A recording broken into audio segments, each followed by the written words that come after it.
திரு பிரவீன் காந்தி, தன்னுடைய ஒற்றை முகமே போதும், இந்த முகம் மக்கள்கிட்ட இருந்து செல்வாக்கை தேடித்தரும் அப்படின்ற நம்பிக்கையில் இந்த கட்சி தொடங்கப்பட்டதா பலரும் கருத்து சொன்னாங்க. இந்த ஓராண்டு பயணத்தில் பெரிய அளவுக்கு கூட்டணி கட்சிகள் வரல, பெரிய அளவுக்கு மக்கள்கிட்ட செல்வாக்கு இல்லை அப்படின்றத உணர்ந்ததுனால தான் இன்னைக்கு எம்ஜிஆர், அண்ணா போன்ற தலைவருடைய படத்தை பயன்படுத்த வேண்டிய நெருக்கடி விஜய்க்கு ஏற்பட்டிருக்கா? முதல்ல வர 24ஆம் தேதி ஐஜேகே பாரிவேந்தருக்கு பிறந்தநாள். அவருடைய பிறந்தநாளுக்கு என்னுடைய வாழ்த்துக்களை இங்கே நான் பதிவு பண்ணிக்கிறேன். ஏன் அவரை இங்கே நான் வாழ்த்து சொல்கிறேன், விஜய் சாரோட இதில் விஜய் அவர்களும் கல்விக்காக தான் அவரை கவனிச்சாங்க. 3 வருஷமாக கல்விக்கு பண்ணார். இவர் கல்விக்கு தொடர்ந்து பண்ணிட்டு இருக்காரு. அதனால் இந்த இடத்துல நான் பதிவு பண்ணுறது தப்பு இல்லை. என்னென்னா சார், புரட்சி தலைவர் எம்ஜிஆர் அண்ணான்றது எப்படி நம்ம காமெடியாவோ இல்லை எப்படியோ எடுத்துக்கலாம், எப்படி கனெக்ட் பண்ணிக்கலாம்னா, தெரிஞ்சோ தெரியாமையோ அவர் வந்த காலத்திலேருந்து அண்ணா அண்ணான்ற வார்த்தையை தான் சொல்லிக்கிட்டு இருந்தார். ஒரு யாரை பார்த்தாலும் சொல்லுங்கண்ணா, கடைசியாக லோகேஷ் கனகராஜ் வரைக்கும் சொல்லுங்கள் லோகேஷ்னா, அண்ணான்ற வார்த்தை அவருடைய நாக்கில் புரண்டுக்கிட்டே இருந்தது. அது அண்ணான்றதே ஒரு மரியாதையானதும் நம்ம தமிழர் பண்பாடு தான். அது எப்படி அப்பான்ற மாதிரி அண்ணா. ஸோ அதனால் அவர் அண்ணாங்கிறத எடுத்துக்கிறதுங்கிறது அப்போவே ஆரம்பிச்சிட்டார். ஒன்று, புரட்சி தலைவரை சினிமாவிலிருந்து வரும்போது பார்த்தீங்கன்னா அதை அண்ணாவா எடுத்து கருதணும் அப்படின்னா அவர் பல இடங்களில் ப்ரோன்னு தானே சொல்லியிருக்காரு.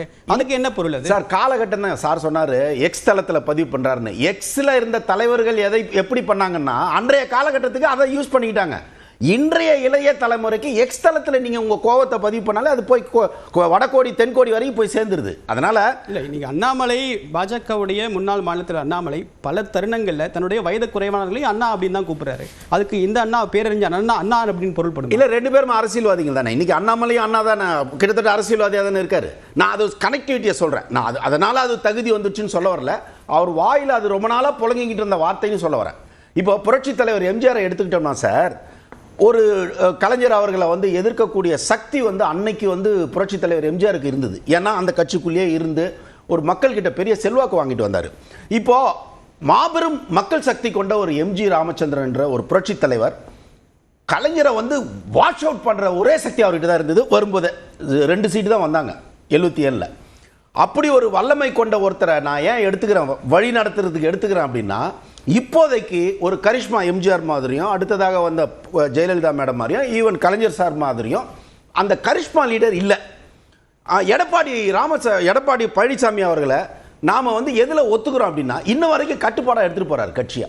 அது ஒரு பாராட்ட வேண்டிய விஷயம். இவ்வளோ குழப்பத்தில், இவ்வளோ பிரச்சனை இல்லை, ஓபிஎஸ் தனியா இருந்து, தினகரன் தனியா இருந்து, இத்தனையும் மீறி ஒரு கட்சியை கொண்டு போறாரு.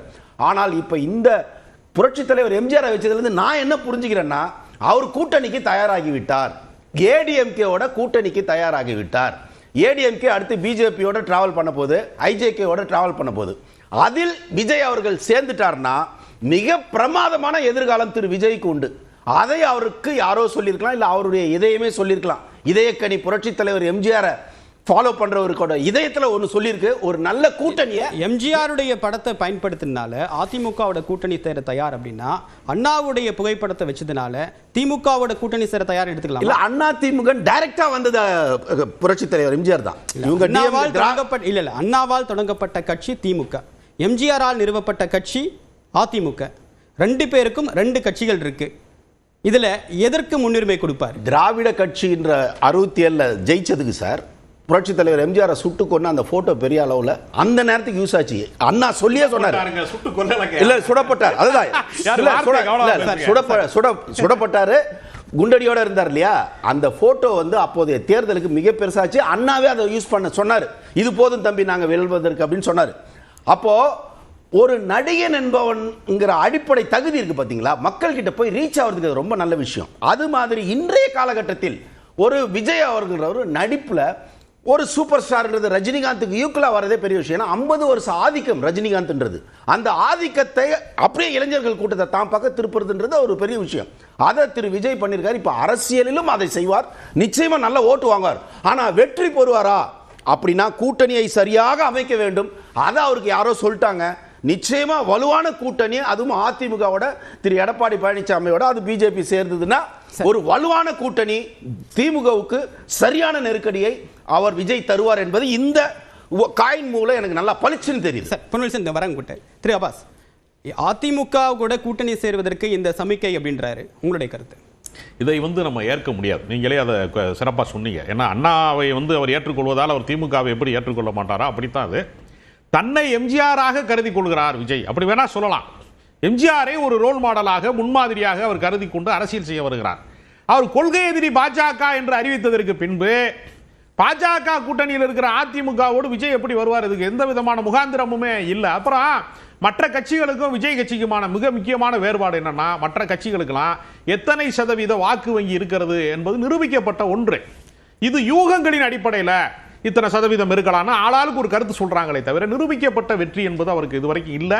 எத்தனை வாக்கு சதவீதம் அவருக்கு இருக்கிறது என்பதை அவர் ஒரு நிரூபிக்கப்படாத தலைவராக அவர் இருக்கிறார். அதனால தனித்து போட்டியிட்டு தன்னுடைய வலிமை என்ன என்பதை காட்டுவதற்கு தான் அவர்களுடைய கட்சி முடிவு செய்வார்களே தவிர முதல் கட்டத்திலேயே கூட்டணிக்கு போயிட்டா நீங்க எதிர்க்கட்சி தலைவராக விஜயகாந்த் வந்தபோது கூட எங்களுடைய தயவால தான் நீங்க வந்திய என்று ஜெயலலிதா அவர்கள் அன்றைய காலகட்டத்தில் சொல்லி காட்ட வேண்டிய சூழ்நிலை அவருக்கு வந்தது.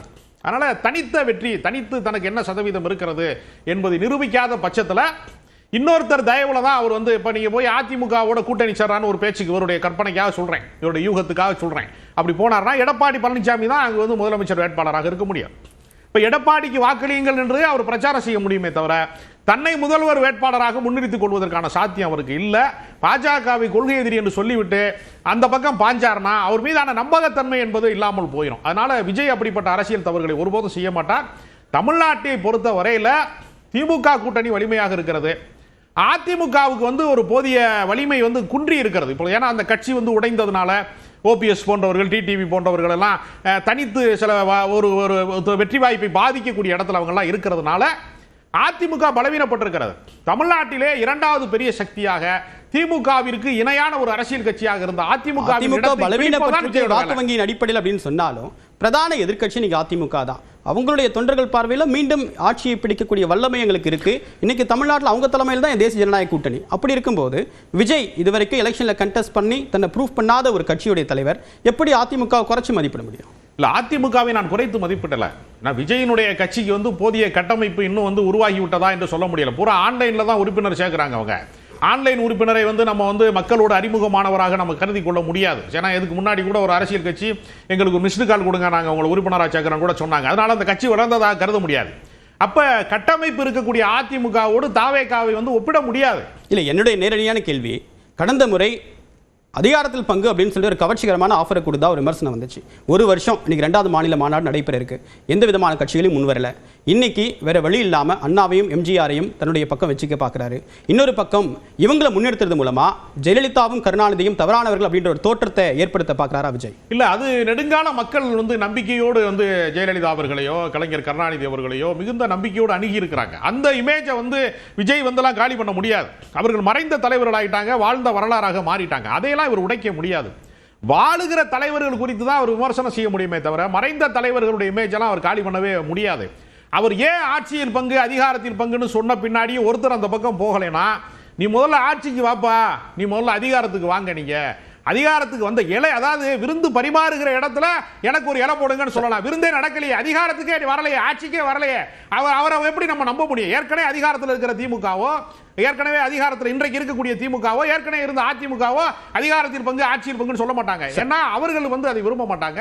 இவர் அதிகாரத்துக்கு வருவதற்கான ஒரு ஆஃபராக தான் அதை பேசுறாரு.